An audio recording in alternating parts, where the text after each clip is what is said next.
ಸಮುದಾಯ ಅಧ್ಯಕ್ಷರು ನಮ್ಮ ಡಾಕ್ಟರ್ ಬಾಬಣ್ಣವರು, ಜ್ಯೋತಿಯವರು, ಪರಮೇಶ್ವರವರು, ನಮ್ಮ ತಾಯಿಯವರು ಮತ್ತು ಪ್ರಸನ್ನ ಎಲ್ಲರೂ ಸೇರಿಕೊಂಡು ಬಹಳ ಅದ್ಭುತವಾಗಿರುವಂತಹ ಕಾರ್ಯವನ್ನು ಮಾಡಿದ್ವಿ. ಪ್ರತಿಭಾ ಪುರಸ್ಕಾರ ಜೊತೆಗೆ ಈ ಸಮುದಾಯಕ್ಕೆ ನಿಜಕ್ಕೂ ಯಾರಿಗೆ ಅವಶ್ಯಕತೆ ಇದೆ ಅವರಿಗೆ ಸಹಾಯ ಮಾಡಲಿಕ್ಕೆ ನಾವು ಸದಾ ಇದ್ದೀವಿ ಅನ್ನುವಂಥ ಒಂದು ಸಂದೇಶವನ್ನು ಬಹುತೇಕ ಸಾರ್ಥಕ ಆಗಿದೆ.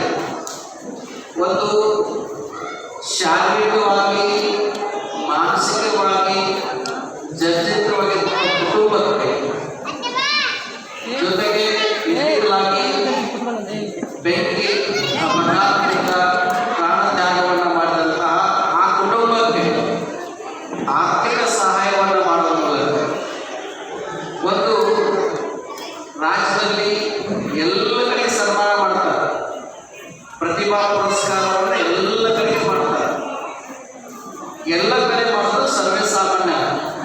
ಇಲ್ಲಿ ಯಾಕೆ ವಿಶೇಷ ಅಂತಂದರೆ ಈ ಪ್ರತಿಭಾ ಪುರಸ್ಕಾರ ಯಾಕೆ ಪ್ರಾಮುಖ್ಯತೆ ವಹಿಸದೇ ಅಂತಂದರೆ ನಮಗೆ ಅತ್ಯಂತ ಇಷ್ಟವಾಗಿರೋದು ಅಂತಂದರೆ ಆ ಎರಡು ಕುಟುಂಬಗಳಿಗೆ ಆರ್ಥಿಕ ಸಹಾಯ ಮಾಡಿದ್ದು ನಮಗೆ ಬಹಳ ಮುಖ್ಯ ಅನಿಸ್ತದೆ. ಸ್ಟೀಫನ್ ಹಾಕಿಂಗ್ ಅಂತ ಹೇಳಿ ಬಹಳ ಪ್ರಸಿದ್ಧ ವಿಜ್ಞಾನಿಯ, ಅಮೇರಿಕಾದಲ್ಲಿ ಹುಟ್ಟಿದಕ್ಕೆ ಅವರು ಬಹಳ ಶ್ರೇಷ್ಠ ವ್ಯಕ್ತಿಯಾದ. ನಮ್ಮ ಭಾರತದಲ್ಲಿ ಆ ರೀತಿ ಸಾಕಷ್ಟು ಜನ ಇದ್ದಾರೆ. ಅಂತಹ ಪ್ರತಿಭೆಗಳಿಗೆ ಪ್ರೋತ್ಸಾಹ ಇದೆ.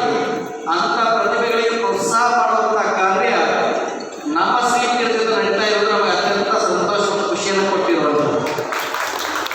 ಜೊತೆಗೆ ನಿವೃತ್ತರಾದವರು ಬಹಳ ಜನಕ್ಕೆ 4 ಒಂದು ವೃತ್ತಿ, ಪ್ರವೃತ್ತಿ, ನಿವೃತ್ತಿ ಅಂತ.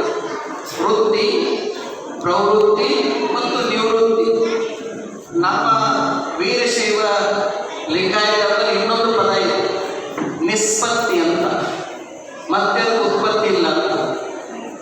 ಇಲ್ಲಿವರೆಗೆ ಯಾವ ನಿವೃತ್ತಿಯನ್ನು ತೆಗೆದುಕೊಂಡು ನಿಮಗೆ ಸನ್ಮಾನವನ್ನು ಮಾಡಿದ್ದಾರೆ. ನೀವು ನೌಕರಿಯಿಂದ ನಿವೃತ್ತರಾಗ್ರಿ, ಸಮುದಾಯ ಕಡೆಗೆ ಪ್ರವೃತ್ತರಾಗ್ರಿ ಅಂತ, ಪೀಠಗಳಿಗೆ ಪ್ರವೃತ್ತಿಯಾಗಲಿ ಅಂತ ನಮ್ಮ ಹಿರಿಯರು ಕೊಟ್ಟಿದ್ದಾರೆ. DDPI ಅವರು, ನೀವು ಜಾಯಿಂಟ್ ಡೈರೆಕ್ಟರ್ ಆದವರು, ನೀವು ಏನು ಶಿವಮೊಗ್ಗದ ಜಿಲ್ಲೆಯ ಜವಾಬ್ದಾರಿಯನ್ನು ತೆಗೆದುಕೊಂಡ್ರಿ ಅಂತ.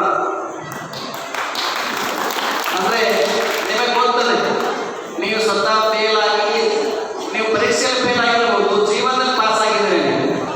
ಅಂದರೆ ಅನೇಕ ಮಕ್ಕಳು ಏನಾಗ್ತಾರೆ, ಪರೀಕ್ಷೆಯಲ್ಲಿ ಪಾಸ್ ಆಗ್ತಾರೆ, ಜೀವನದಲ್ಲಿ ಫೇಲ್ ಆಗ್ತಾರೆ. ಯಾಕಂದ್ರೆ ಅವ್ರಿಗೆ ಆತ್ಮವಿಶ್ವಾಸ ಇರೋದು. ಆತ್ಮವಿಶ್ವಾಸವನ್ನು ತುಂಬುವಂಥ ಕೆಲಸ ನಮ್ಮ ಶ್ರೀಪೀಠದಿಂದ ನಡೀತಾ ಇದೆ. ಜೊತೆಗೆ ಕೆಲವು ಭಕ್ತರು, ನಮ್ಮ ಅಜ್ಜರ ಶಿವಲಿಂಗಪ್ಪ ಅವ್ರ ಮನೆಗೆ ನಾವು ಹೋಗಿದ್ದೀವಿ. ಇವತ್ತು ಅವರು ನಮ್ಮ ಮಠದಲ್ಲಿರುವಂಥ ಕಾರ್ಯವನ್ನು ನೋಡಿ 25,000 ರೂಪಾಯಿ ನಿತ್ಯ ದಾಸೋಹ ದಾನವನ್ನು ಮಾಡಿದ್ದಾರೆ. ಇಂಥ ದಾನಗಳ ಸಂಖ್ಯೆ ಹೆಚ್ಚಾಗುತ್ತೆ.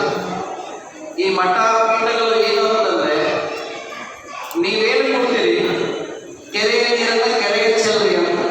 ಇವತ್ತು ನೀವು ನಮ್ಮನ್ನು ನೋಡಿದ್ರು, ನಾವು ಮನೆಗೆ ಹೋಗಿದ್ದೀವಿ, ರಾತ್ರಿ 9 ಗಂಟೆ ಆಗಿತ್ತು. ಅವ್ರ ಮಗ ಪೂರ ಜರ್ಜರಿತ ಆಗೋಗಿತ್ತು. ಅವನಿಗೆ ಸರ್, ನಮ್ಮ ಡಾಕ್ಟರ್ ಸರ್, ನಮ್ಮ ಉಮಾಪತಿಯವರು, ನಮ್ಮ ಸೌಮ್ಯತಾ ಬೇರು ಮಾಡೋದು ಒಂದು ಅರ್ಧ ಗಂಟೆ ಕುತ್ಕೊಂಡು ಅವಾಗ ಎಲ್ಲರೂ ಅವ್ರ ಜೇಬಲ್ಲಿ ಎಲ್ಲ ಕೊಟ್ಬಿಟ್ರು. ಅಂದರೆ ಅಷ್ಟು ನೋವು ಆಯಿತು. ಹಾಗೆ ನಮ್ಮ ಸಮುದಾಯದಲ್ಲಿ ಬಹಳಷ್ಟು ಕುಟುಂಬಗಳು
ಆಗ್ತಿದ್ದಾರೆ. ಹಾಗೆ ಅವರು ಕೂಡ ಮಠಕ್ಕೆ ನಿಂತ ದಾಸೋಹ ಮಾಡಿದ್ದಾರೆ. ಅದಕ್ಕೆ ವೀರಣ್ಣವರ ಜವಾಬ್ದಾರಿ ಇದೆ. ಈ ಹೊನ್ನ ಹೊನ್ನಿನ ಒಕ್ಕಲಿ ಅಂತ ಹೊನ್ನ ಇದ್ದಂಥವ್ರು ಈ ಜ್ಯೋತಿ ಬಗ್ಗೆ ಸಾಮಾನ್ಯನು 100 ಕೋಟಿ ನಾನು ಹೇಳಲ್ಲ ಅಷ್ಟೇ. ಅವ್ರ ಜೊತೆಗೆ ನಮ್ಮ ಬಾಬಾ ಅವರು ಭಾಳ ಶ್ರೀಮಂತರಿದ್ದಾರೆ.